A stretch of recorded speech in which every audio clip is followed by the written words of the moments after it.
He's been everywhere, man. He's been everywhere. Hey, Bill Cinque. Devon O'Day, how are you today? I'm good. I'm tired. Getting ready to go to a holiday period I get so tired getting ready and pre-taping and working and making sure everything runs like it's supposed to run that I hit usually people go, "What are you doing for Thanksgiving?" I go, "Sleeping." Yeah, I wonder if our audience had an opportunity to live in Devon O'Day's shoes for 30 days. If they They'd would, give the shoes back. I'm going to tell you oh my, right now. yeah, that's the expression we have is, sometimes you have to see what's going on under the hood, Yeah. besides all the stuff you see on the outside. Yeah, your life, you do some running around. I do. I said, I've taken car nap to a whole new life form. It is an art form for me. Bill, let's talk first. You're sporting a new t-shirt, I see. I am, and it was funny as things go with the two of us for all these many years. Very little is planned. And 15 minutes ago, I put on this T-shirt. Number one, because it's clean, and today's laundry day, so I had very few Have options. a clean shirt. That's your motto. Yeah, but the other thing was this. This being Dreamcasters, and we talk about ourselves a lot, and hopefully inspiring other people. Mhm. This kind of comes with a longer story, and I'm realizing that as I'm just thinking about it. But I don't expect you to necessarily see the emblem on this, but I do a lot of these rock and roll cruises. They're very different from the traditional cruise ship. It's the same ship per se, but it's just music from really 10 o'clock in the morning till 1 o'clock in the morning. And in this particular case, they call it the malt shop cruise, which is the oldies like 50s into the early 60s, and the doo-wop bands, all those great guys. And some of them they're literally 85 years old and they still sing great and they sound great. And so I wore this as kind of number one, I just got off the ship 10 days ago or something. And those bands were part of my formative years, without a doubt. And I got a chance to play with some of them, which was a dream come true. And then the fact that I'm still doing it at 65 is my dream. But the fact that some of them are still doing it at 85, I'm sure is their dream. Right. And Right. I'm going to dovetail this into the conversation that you want to have. So I'll put my little malt shop cruise, all the oldies, and I say that with great respect when I'm calling those bands oldies. Talk about oldies but goodies. Yeah. They are oldies and goodies. About that being my dream, and now I'm going to let you usher in your part of the conversation, and we're going to pull this together in a few minutes. So I'll put a pin in this, and you go ahead from here. Well, we are. But I do want to touch one thing before I start doing my thing. You left the boat and then you went to New York City and Yes.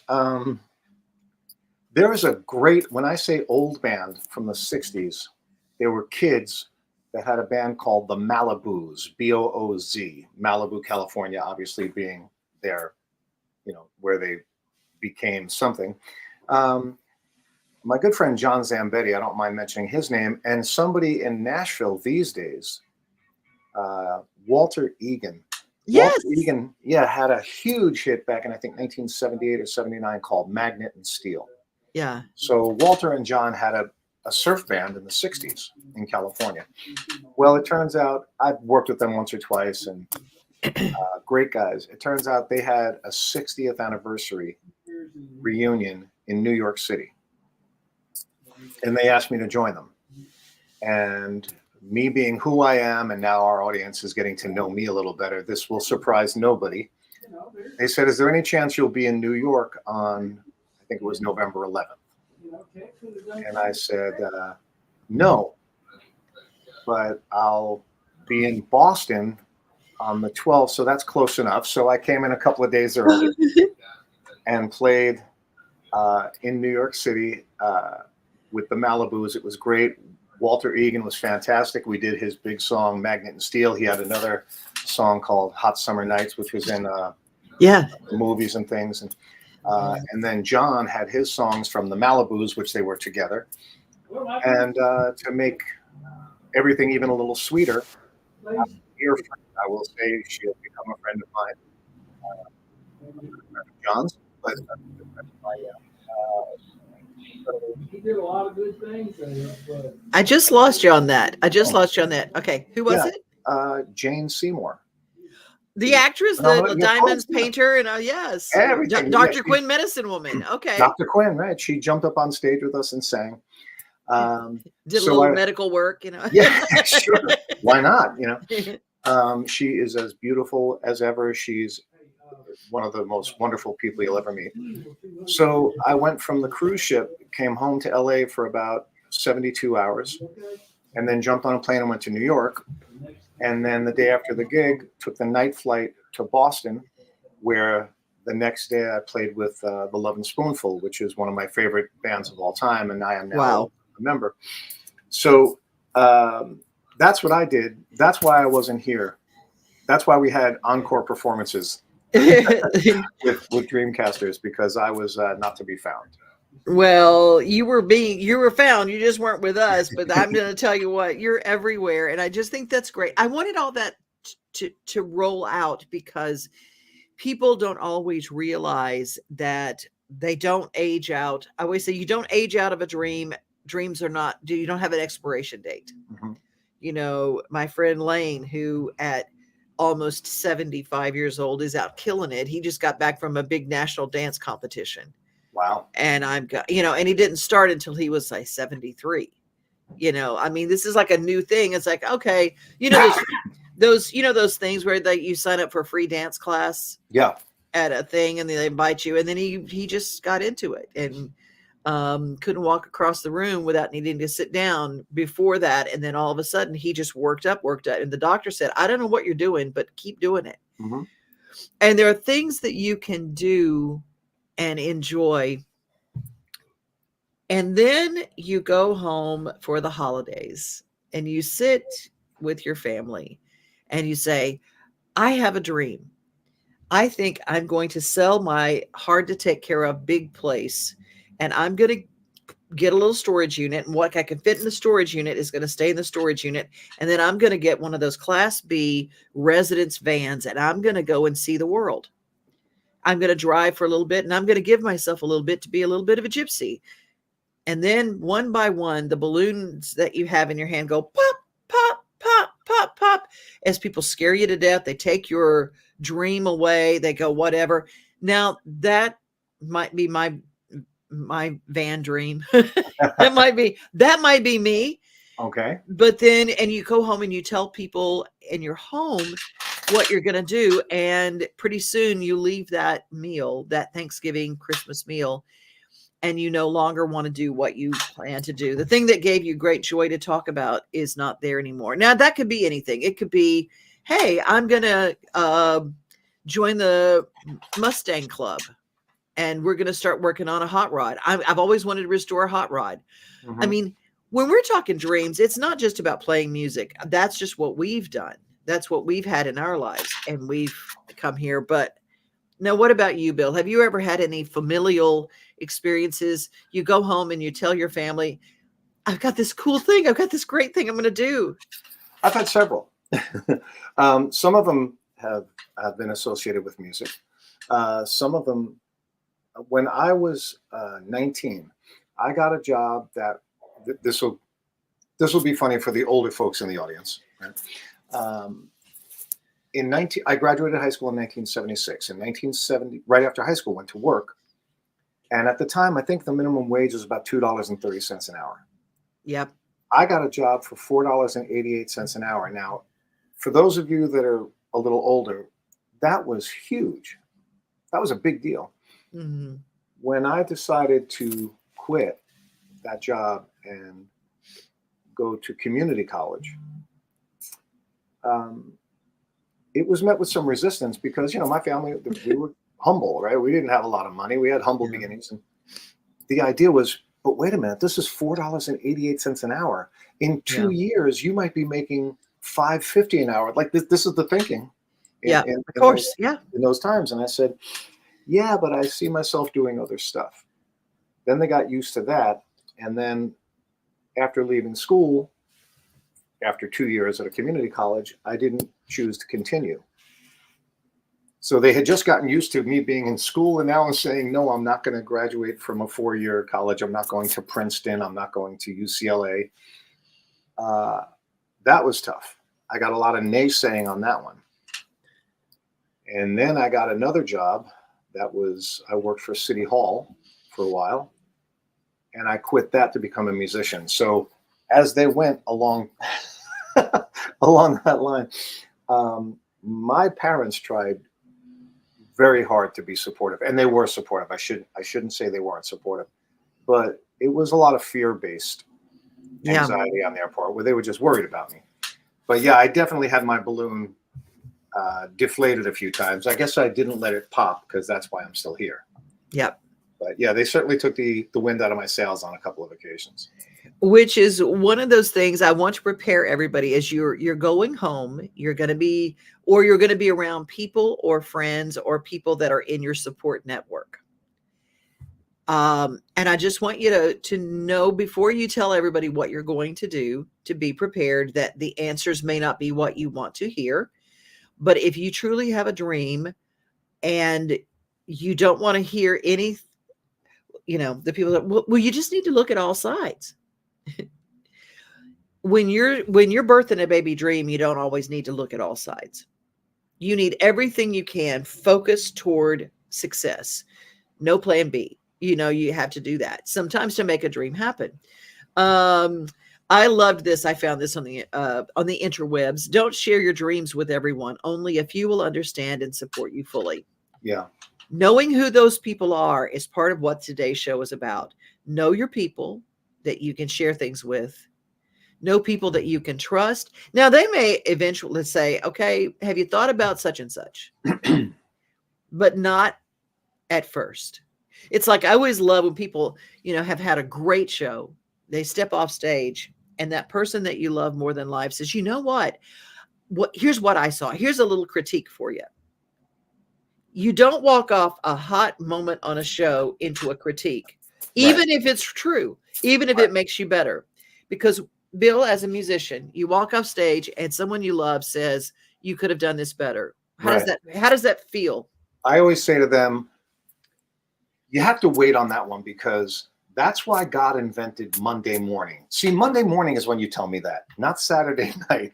I walk off the stage on Saturday night, and there were 999 people clapping. Why is the one person who is not is the one who gets my attention? It's an energy suck. I mean, no, put it in an email. And like I said, that's why God invented Monday morning. Monday, I wake up and go, okay, tell me what happened Saturday night. I'm good for it now. But Sunday will be my day of rest. It's aggravating when that happens. It's aggravating, frustrating, humiliating, depressing, all at the same time. There is very little about that is positive. I've never found 1 second of it to be anything constructive. Mm-hmm. All it does is it makes me not invite that person to the next show.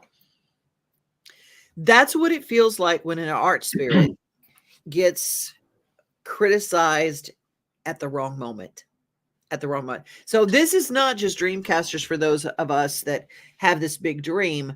This is for anyone who loves someone who's in the midst of seeing their dream come true. Yeah. Don't become their critic. Just love them. Just be supportive in that moment. Yeah. That's for sure. That is for sure. And I can imagine here comes Thanksgiving. I've never had a bad Thanksgiving meal. And part of it is because it's not all about the meal, right? You're with family and friends. Do I really care if the turkey's a little dry or if the cranberry's too sweet? No, I don't, because I'm sitting here with my family and friends. This is the greatest day of the year.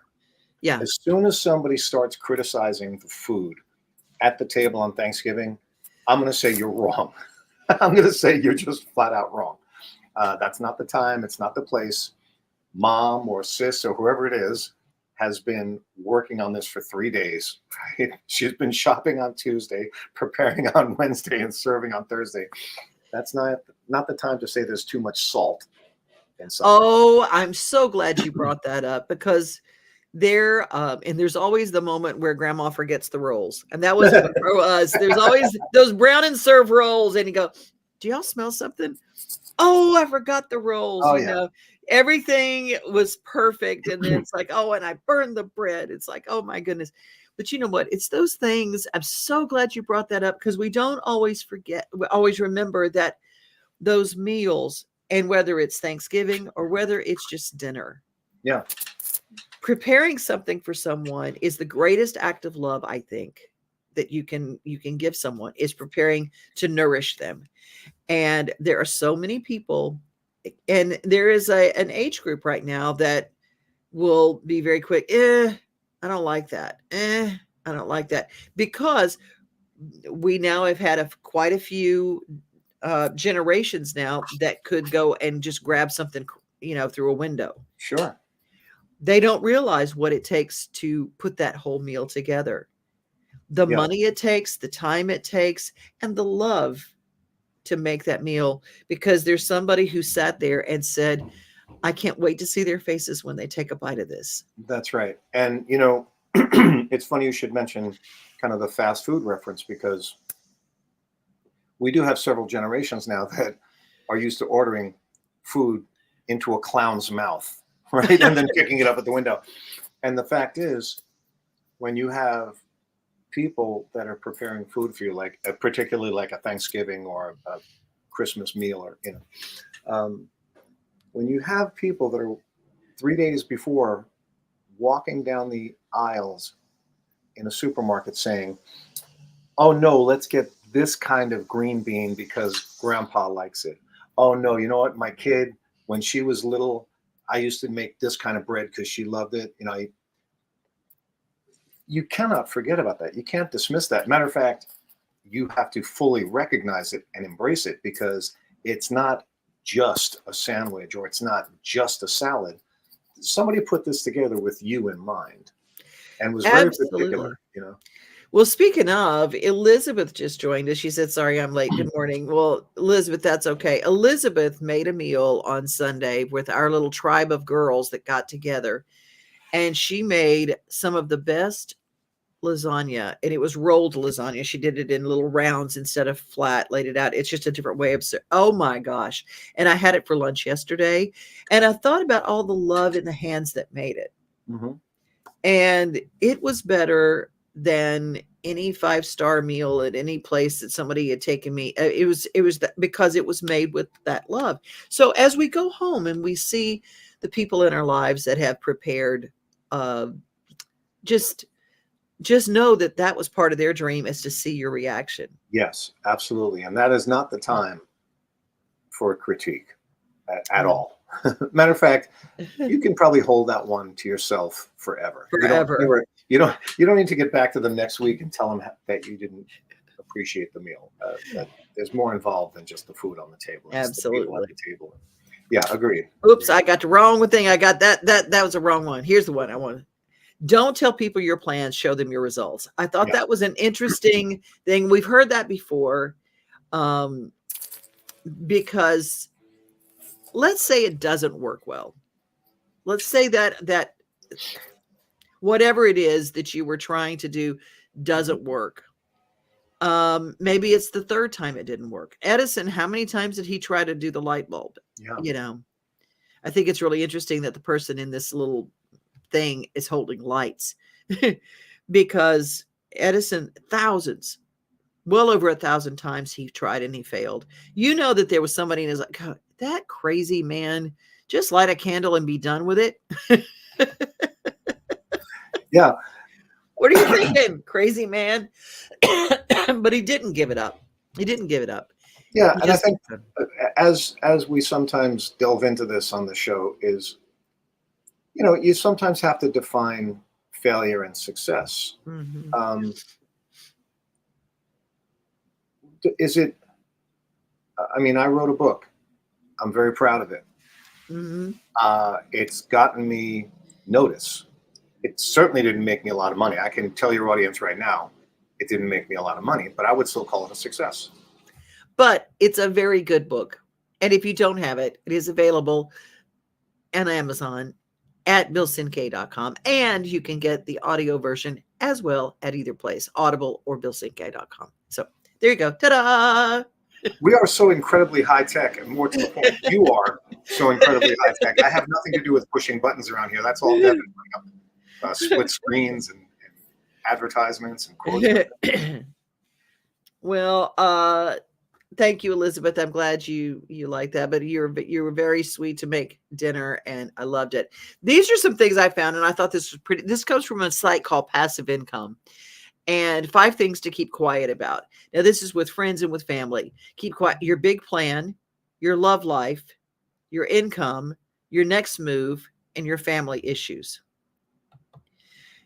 Now, that doesn't mean you don't have a significant other or a significant listener or significant share place. Everybody needs a safe person. Now, some people, it's their significant other. Some people, that significant other is not their safe place.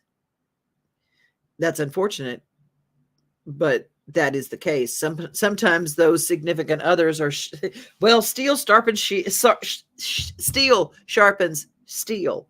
And I go, no, no. I want nice gold, Steve. Yeah, I don't need to be that sharp. I really don't. Keep that to yourself. Let's see over here. Rhonda says, I'm not going anywhere. I'm staying home. Well, Rhonda, me either. But I'm just talking about in general. It doesn't have to be your Thanksgiving plans. It could be anything. It could be how you have your big plan. Like Rhonda, you have to be careful. Rhonda's amazing. Rhonda has had CP her whole life, and she is working on a mobile transportation app and company for people with disabilities. It's an amazing idea. And already sounds brilliant. Yeah. It's brilliant. It's like Uber for people with disabilities, and one that works, because there are a lot of municipalities that have those things available, but you have to wait 6 hours sometimes so you can get a ride. And it's very, very difficult. Very difficult. This is another thing I found that I thought was really important. Be careful who you trust and tell your problems to. Not everyone who smiles at you is your friend. Boy, have you ever learned that the hard way? Yeah. I've learned that with, let's see, I've learned that with girlfriends. I've learned that with lawyers. I've learned that with managers. Yeah, I've learned that a couple of different ways. Yeah, even in a co-writing room, when you're writing a song with somebody and they go, yeah, I don't really like that idea. And then they go out and write that idea with somebody else, or they write it alone and then it gets cut. And then you go, okay, I get that, Note to self, probably not, know who your people are. I always say, and keep your circle of true trusted friends small. Now, you can have a million acquaintances, but as the Tracy Lawrence song, you find out who your friends are. Bless Ed Hill, who was the songwriter on that. You find out who your friends are. It's better to know who your friends are before you start sharing things, as to find out later they weren't your friend, right? Yeah, and I think part of it will always be your instincts. Sometimes your instinct tells you not to do something and you do something anyway. And I always find that fascinating, because I'll put my own head on the chopping block here. I remember a time, I won't mention the person's name, it was kind of a high profile manager in music. And this is 40 years ago, so I don't even know if he's still around.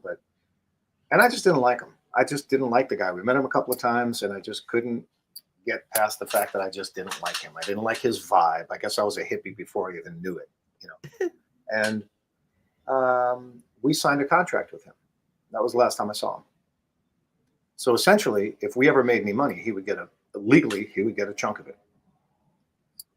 I never saw him again. Now, we never made any money to that degree, so it was kind of a non-issue. But he said all the right things. He had the big smile. He had the fancy car. And you couldn't help but, being a 24-year-old musician, look at that and say, wow, I want to be like that. Um, I probably should have trusted my instincts. I guess I didn't quite know how to do that at that age. But Right. yeah, when they say not everybody who smiles at you is your friend, oh, he did a lot of smiling, you know. And no, definitely not a friend. So I can appreciate that little bumper sticker more than most people. Yeah. Do your homework. Do your homework. And before you start spouting out everything to everybody, and Lord knows, okay, I'm going to say this because I can just jump right in there.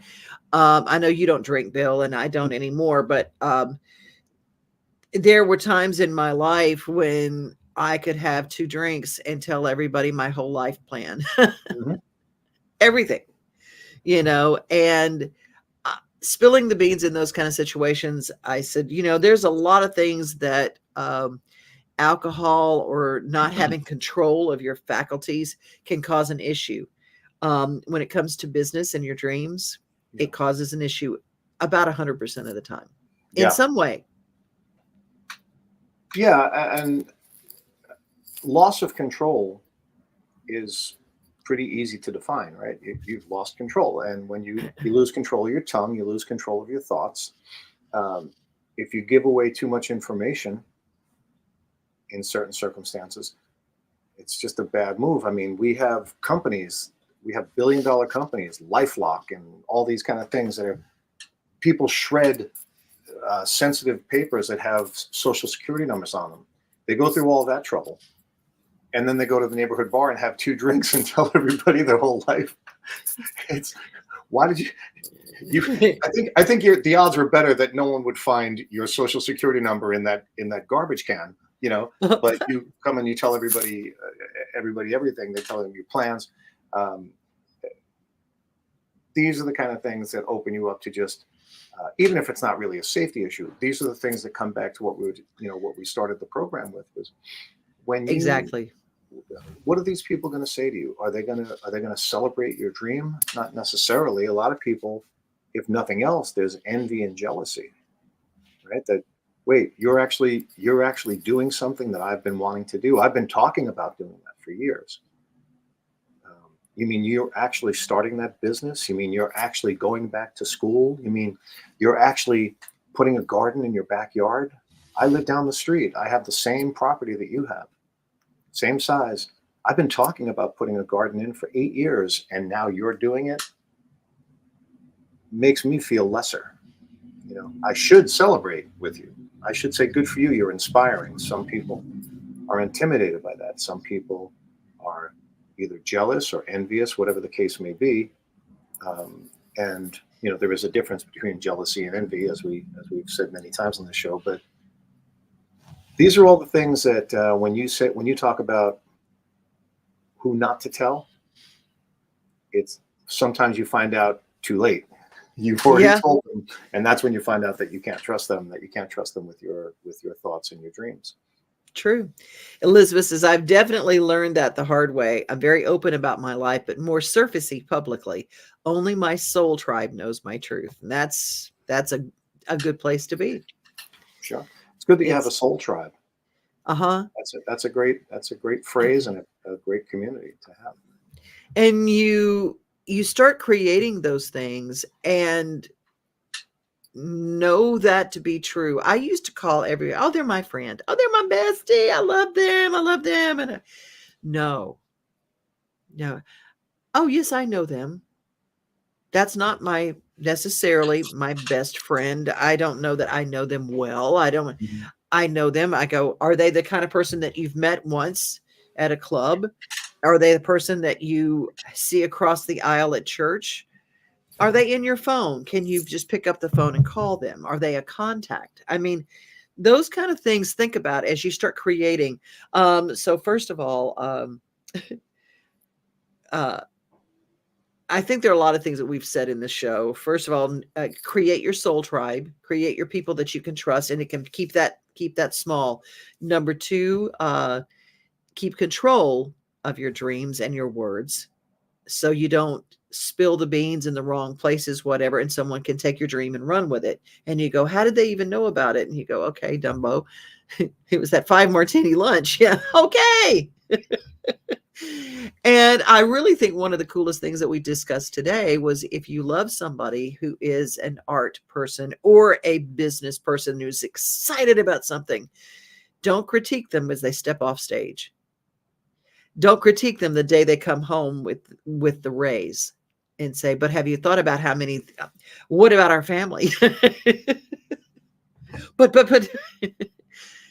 what did you say? That's why God invented Monday. Monday morning. Yeah. Yeah. Well, Yeah. so Monday morning, tell me anything. Saturday night, I'd rather you just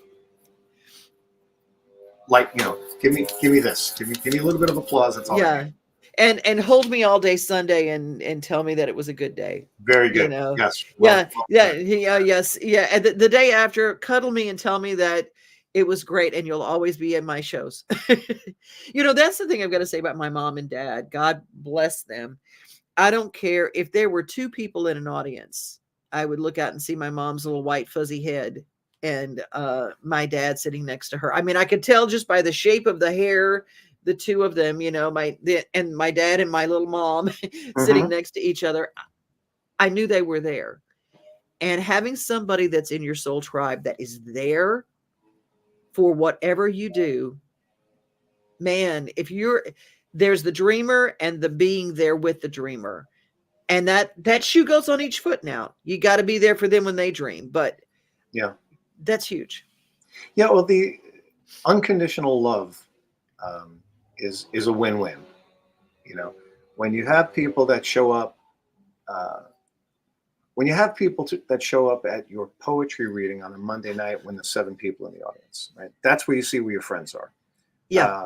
When you become big and famous and you've written a screenplay that's starring Denzel Washington, well, yeah, there's going to be a lot of people that see that. But who drove in the rain and sat on a folding chair in the back in that little cafe to hear your spoken word, presentation?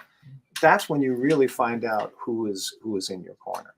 And that goes the same with cooking a meal. Who is there to test when you say you want to try out the new recipe? Who is there that's really gonna sit there and say, I'm with you. I'm looking forward to this. I'm on your side. There's a difference in honesty and truth. And I don't know how to explain the difference, but honesty and truth. And there's the sharing the truth in love at the right time. I think, in the Bible, it says share truth in love, but share truth and love at the right time is also a big part of that when the time is right. Elizabeth says, I have a very large circle of acquaintances. I have a very small and very special soul tribe. They are a gift. And I love that. I love that. Well, I think the difference between, truth and honesty is kind of equated to when they talk about the difference between knowledge and wisdom. Knowledge is knowing that a tomato is actually a fruit, but wisdom is knowing not to put it in the fruit salad.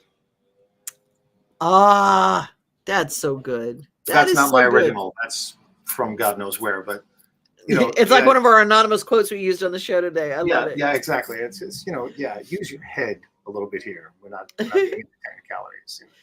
Well, Bill has a wonderful business. If you have hit a roadblock and you just cannot get past it, that's where hypnotherapy comes in. Is that correct?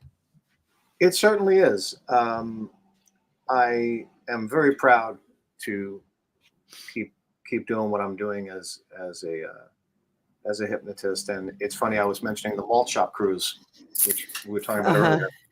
I actually have clients on the ship that we steal away for a little while, and I have hypnotized people on the ship just to help them with some of their anxiety and things. Wow. And yeah. So I do it. That's so cool. Yeah. When I have friends come over to the house, I'll do it on the living room couch in 15 or 20 minutes just to relieve anxiety and there's any number of things that's stress related, job, money, relationships. And so I'm happy to help if anybody out there in the audience thinks I can be of any assistance to them, by all means, get in touch with me. I'm easy to find. Well, you are, and I love that. And don't forget to get Bill's book. And I suggest the audio version because there's more juice in that orange. You changed some things and added some things to the audio version. Yeah, well, once again, it's as we all know now, words come easily to me. I could talk. The audiobook, I think it clocks in at 9.5 hours. So you're definitely getting your money's worth when you buy the audiobook. I love it. I love it. Well, this week I said goodbye to my favorite dreamer, just one of my favorite people in the world. He 56 years old, and he passed away this week. His big old heart just stopped. And an amazing songwriter, amazing singer, an author, and and I want to dedicate this show to him because he truly was the dreamer of all dreamers and never gave up on that. He says, Deb, I may never be rich, but I'll be rich in my dreams. And he never, ever stopped doing what he was. His name is Mark Elliott, and Mark Elliott left us. And, but I was really sad, and I'm still sad, but I just keep thinking of him laughing. And I can almost feel him laughing. And the greatest thing that we could do with our lives is to use our lives to seek our dreams. And so that's how I would like to end my part of the show, Bill. Well, God bless you, Mark. I guess we'll see you on the other side. Absolutely. You guys, we are here each and every week, Tuesdays around the noon hour. And if we are not here, we will have an encore, but we try to make sure that we are here. We pre-tape something if we aren't, and you can join us. You can send messages to me, devonoday@gmail.com, and Bill, you can go to his website, billcinque.com, and send him an email through there as well. Absolutely. Bye, everybody. You guys have a wonderful, wonderful Thanksgiving. Bye-bye.